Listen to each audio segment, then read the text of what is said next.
Bonjour, aujourd'hui nous allons vous parler des solutions viables et des utopies concernant le changement climatique.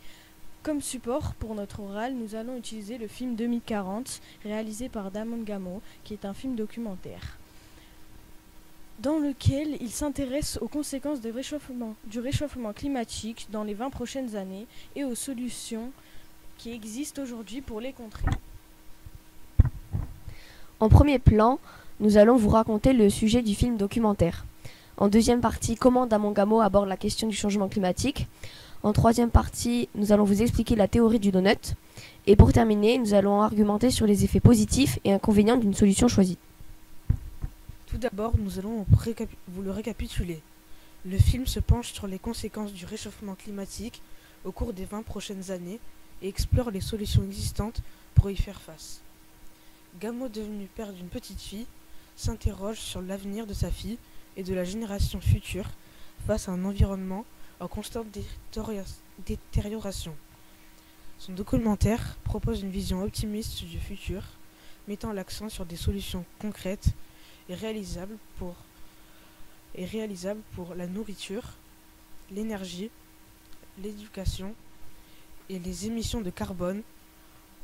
Plutôt que de se concentrer sur les aspects alarmistes, 2040 encourage l'apprentissage et l'adoption de nouveaux comportements pour préserver notre planète.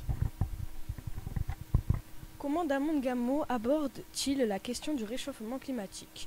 Pour expliquer aux spectateurs le mécanisme du réchauffement climatique et ses conséquences pour l'environnement, Damon Gamo essaye de les visualiser à partir d'éléments concrets qu'il a trouvés dans sa maison. Le feu qui brûle dans sa cheminée métaphorise le cycle du carbone, sa baignoire pleine d'eau figure les océans en voie d'acidification, son congélateur sert à évoquer la fonte des glaces. Plutôt qu'un discours aride, le réalisateur privilégie des images frappantes et concrètes. On pourra insister sur leur dimension ludique, presque enfantine. N'oublions pas que Damon Gamo s'adresse fictivement à sa fille. Il s'efforce de se mettre à son niveau de compréhension. Le cinéaste utilise la métaphore de la maison. La planète Terre est comme la maison commune de l'humanité. Il s'agit pour les rendre moins abstraits et lointains, de ramener les enjeux de la préservation du climat et des images concrètes et quotidiennes dans laquelle chacun se projette plus facilement.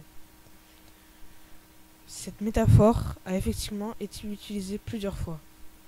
Elle permet de montrer de manière concrète pourquoi il faut préserver notre planète, ramener des enjeux abstraits et lointains à une réalité quotidienne dans laquelle chacun se projette plus facilement.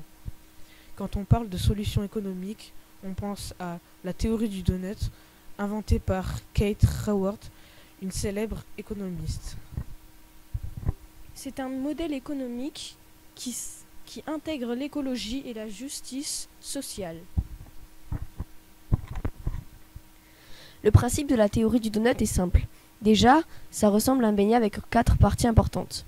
Le fond du trou qui dénonce l'espace où les besoins humains ne sont pas satisfaits, comme eau, nourriture, santé, égalité des sexes, équité sociale, énergie, emploi, voix, donc représentation politique, résilience, éducation et les revenus. Le plancher social représente le seuil minimal en dessous duquel aucune personne ne devrait vivre. Il définit les 12 objectifs sociaux essentiels pour le développement humain, tels que l'accès à l'éducation, la santé et la sécurité alimentaire.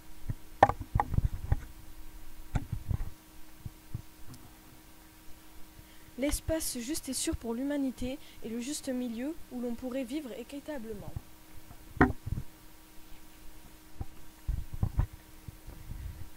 Le plafond environnemental est la bordure du donut, là où les phénomènes ont un impact majeur sur notre planète. Changement d'occupation des sols, changement climatique, et utilisation d'eau douce, cycle d'azote et du phosphore, pollution chimique et plastique, acidification des océans, charge atmosphérique en aérosol, diminution de la couche d'ozone et perte de la biodiversité.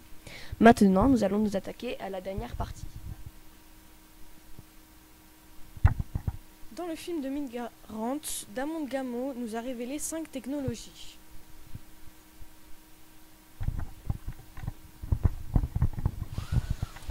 Le réseau d'électricité solaire décentralisé, la réduction du trafic urbain et la voiture autonome. La permaculture des algues dans l'océan, l'agriculture et réduction des protéines animales dans l'alimentation. L'éducation des filles pour un meilleur contrôle des naissances.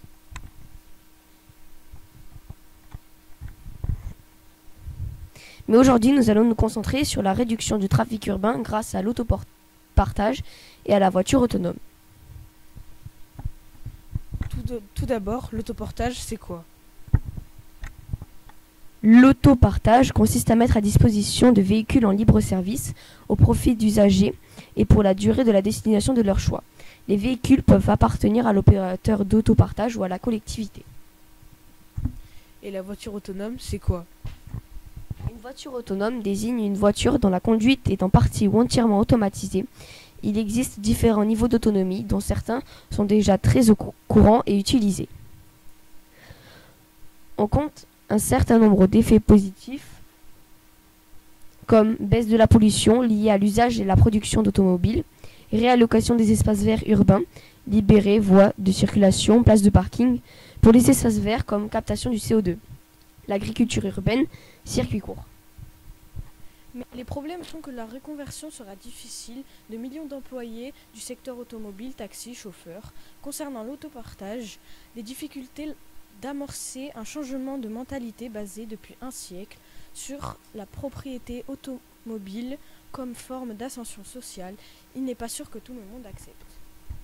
Pour conclusion, si on fait chacun un effort, nous pouvons avoir un meilleur avenir. Pour mettre fin à cette orale, nous voulons vous remercier de nous avoir écoutés.